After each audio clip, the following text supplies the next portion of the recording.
제 진퇴를 결정하는 문제는 제가 결정할 문제가 아닙니다. 예. 누가 결정하겠습니까? 인사권자죠.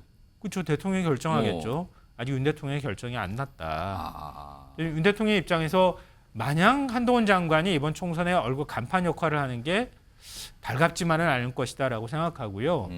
그 시기는 저는 한동훈 장관이 결정하기 나름이라고 생각합니다. 그게 윤석열 대통령이 너 나가라고 하는 게 아니고 예. 윤석열 대통령의 정치 스타일은 본인의 결단으로 의해서 나가라 이거기 때문에 예. 그 결단의 명분을 지금 만들고 있다고 보고요. 이게 또 비례로 나가냐 혹은 지역구로 나가냐 이거에 따라서 예. 또 이제 사퇴의 시기가 다릅니다. 어. 지역구로 나갈 경우는 1월 오늘 한동훈 장관 국회에 있었죠? 여당 의원들 의원총회 참석을 한 겁니다. 그 모습 좀 확인해 보죠.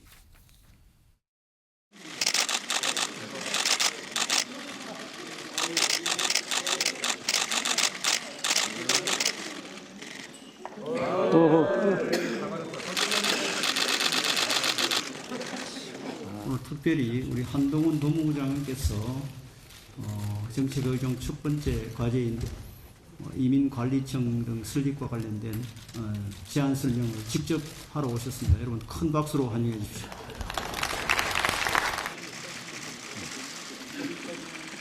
우리 정부와 국민의힘이 한 가지 공통점이 있다고 생각합니다. 우리는 미래를 정교하게 대비하는 사람들이고 국가와 국민에 대한 강한 책임감을 가진 사람들입니다. 모두가 그렇게 총선 일정을 보고 살지는 않잖아요.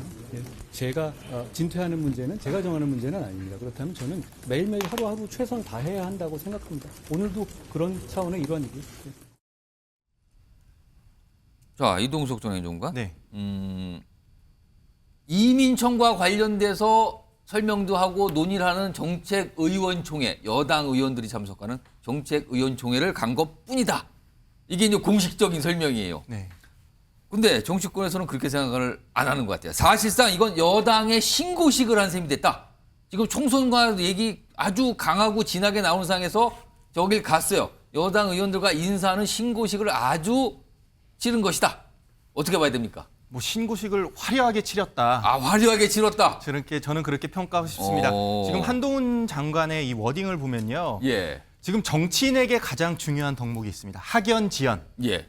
이 이후에는 바로 공감대 형성이라는 부분이 있어요. 오. 공감대 형성을 통해서 나와 같이 친밀 교류를 하는 그런 모습인데 예. 워딩을 보시면 정부와 국민의힘이 한 가지 공통점이 있다고 이렇게 러브콜을 보내요. 오. 이 자체가 저는 한동훈 장관이 내년 총선에서 내가 진두지휘하겠다 예. 이런 거를 공언한 셈이라고 저는 생각하고 싶습니다. 어. 내가 총선에서 역할을 보여줄 테니 예. 의원님들의 많은 성원 부탁드립니다. 어. 이런 거를 애둘러서 이렇게 말한 것이라고 저는 생각이 되고요. 오. 그에 대해서 또 예. 의원들의 그런 반응이 있을 거 아닙니까? 예. 의원들도 이런 워딩을 보면서 한동훈 장관의 이런 생각이 있구나라는 것을 한 번 더 생각할 수 있는 절호의 기회가 됐고 또 한동훈 장관은 지금 여권 내 1등 주자 아닙니까? 1등 대권 주자답게 예. 오늘 아주 준비된 워딩을 저는 했다고 저는 그렇게 생각을 합니다. 김수환 평론가. 이른바 용산에서 힘을 실어줬다고 봐야 되는 겁니까? 저는 그렇게 생각하지는 않습니다. 아, 그럼 아닙니까? 예. 그건 아직까지 숙제를 해결하지 못했다고 봐요. 오. 그러니까 한 장관 입장에선 국민의힘하고 먼저 호흡을 맞출 필요성이 더 크다. 왜냐하면 오늘 이제 저 자리에 정책의총에 가서 한동훈 장관이 앞에 단상에 예. 서서 이민청 설립하는 문제에 대해서 의원들한테 일종의 설명하는 거잖아요.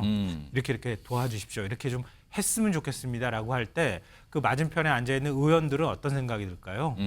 그 이제 흐뭇하지 않겠습니까? 뭐 지금 아까 대선 주자라고 말씀하셨지만 다음번은 총선이긴 하지만 예. 그래도 한동훈 장관이 주목도가 굉장히 높은 사람이란 말이에요. 그렇습니다. 당 간판이라고 얘기하거나 제가 볼 땐 국민의힘 의원들한테도 고개 안 숙일걸요. 어. 근데 오늘 가가지고 의원님들 이런 거에 대해서 같이 협조해서 잘해봅시다. 이렇게 해주는 거는 일종의 뭐 신고식일 수도 있겠지만 예. 국민의힘 의원들과 함께 할 생각이 있습니다. 아. 라고 고개를 한번 푹 숙여주는 역할을 해주는 거라고 생각해요. 그러면 국민의힘 의원들 입장에서 그동안에 마뜩치 않게 생각했던 의원들도 저는 꽤 많을 거라고 생각하거든요. 예. 근데 그런 의원들이 이제 우리랑 한 팀으로 같이 갈 수도 있을 것 같아 예. 라고 여론을 만드는 데 도움이 되는 자리였을 것이다 이렇게 생각하고요. 제가 아까 대통령실하고 문제를 못 풀었다고 말씀드린 건 예. 한정관은 제가 볼 때는 모르겠어요. 정치적 언변으로 보면 여러 가지 좀 과장된 표현이나 이런 걸 쓸 수 있을지 모르겠지만 대통령실과 관련해서는 자기 업무와 관련해서는 과장된 표현을 잘 안 하는 편이에요. 예. 인사정보검증단에서 인사검증 제대로 못했다고 비판하면 저는 프로토콜에 따라서 검증해서 올릴 뿐입니다. 기계적으로 검증합니다. 예. 그렇게 하면 굳이 말 안 해도 되거든요. 이 얘기는 뭐냐면 진짜 한 거를 얘기했다고 저는 생각하거든요. 근데 이번에도 제 진퇴를 결정하는 문제는 제가 결정할 문제가 아닙니다. 예. 누가 결정하겠습니까? 인사권자죠. 그렇죠. 대통령이 결정하겠죠. 아직 윤 대통령의 결정이 안 났다. 아. 윤 대통령 입장에서 마냥 한동훈 장관이 이번 총선에 얼굴 간판 역할을 하는 게 달갑지만은 않을 것이다라고 생각하고요. 한 장관이 어떤 지금 뭐 여러 가지 풀어야 될 숙제가 남아 있는지는 모르겠지만 예. 최종적으로 윤석열 대통령이 나가라고 하는 신호를 아직 주지는 않았다. 마지막 인사를 내고 차기 법무부 장관 인사검증까지 끝나고 난 다음에 이제 됐어라고 하는 신호를 보내줄 때 한 장관이 홀가분하게 나갈 수 있을 것이다라고 생각합니다. 자, 오늘 이 의원총회 많은 여당 국민의힘의 의원들이 참석을 해서 한 장관을 지켜봤는데 혹시 그중에 많은 분들이 나 총선 치를 때 지원 유세 좀 왔으면 좋을 텐데 이런 마음을 혹시 하는 분도 있지 않았을까 좀 추정이 되네요. 이런 상황에서 한동훈 장관이 과연 총선에 언제 뛰어들까? 그러면 또 뛰어든 뒤에는 어떤 역할을 할까? 이걸 가지고 또 전망을 하신 분들이 요즘 많죠. 목소리 좀 들어보겠습니다.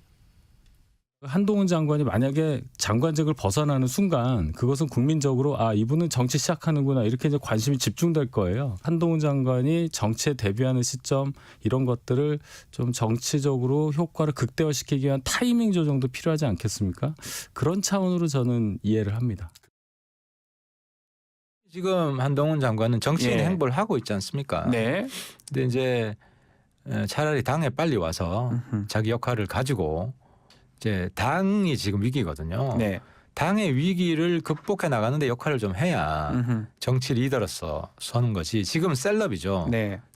당 얼굴이 돼야죠. 한동훈이 전국 지원 유세를 누가 나가줘야 돼요. 네.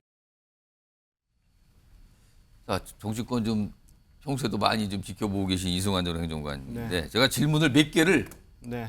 빨리빨리 스피드 퀴즈처럼 좀 드릴게요. 네. 자, 한동훈 장관 언제쯤 총선에 나서나 그 시기 언제로 보십니까? 그 시기는 저는 한동훈 장관이 결정하기 나름이라고 생각합니다. 그게 윤석열 대통령이 너 나가라고 하는 게 아니고 예. 윤석열 대통령의 정치 스타일은 본인의 결단으로 의해서 나가라 이거기 때문에 예. 그 결단의 명분을 지금 만들고 있다고 보고요.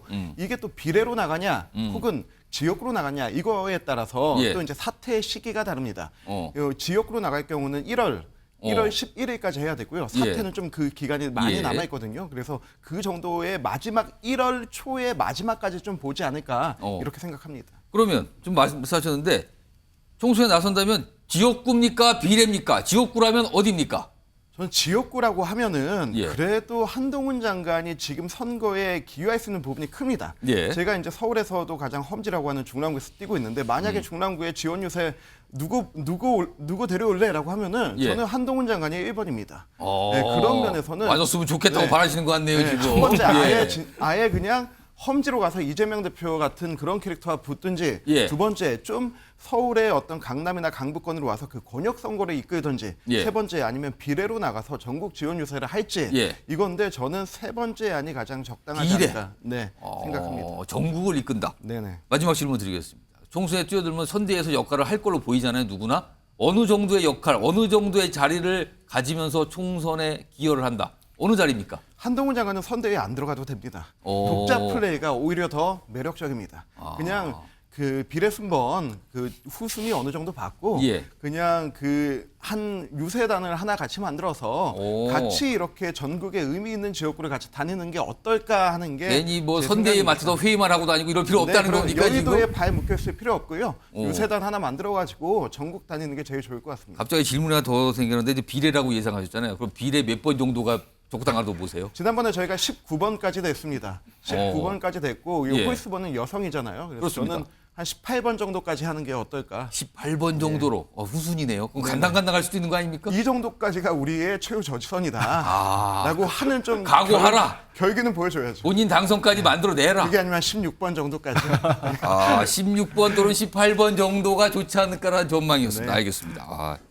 지켜봐야 됩니다. 지금 아직은 뭐 이 변수가 많이 있을 수도 있고요. 아직은 잘 뚜렷하지는 않습니다.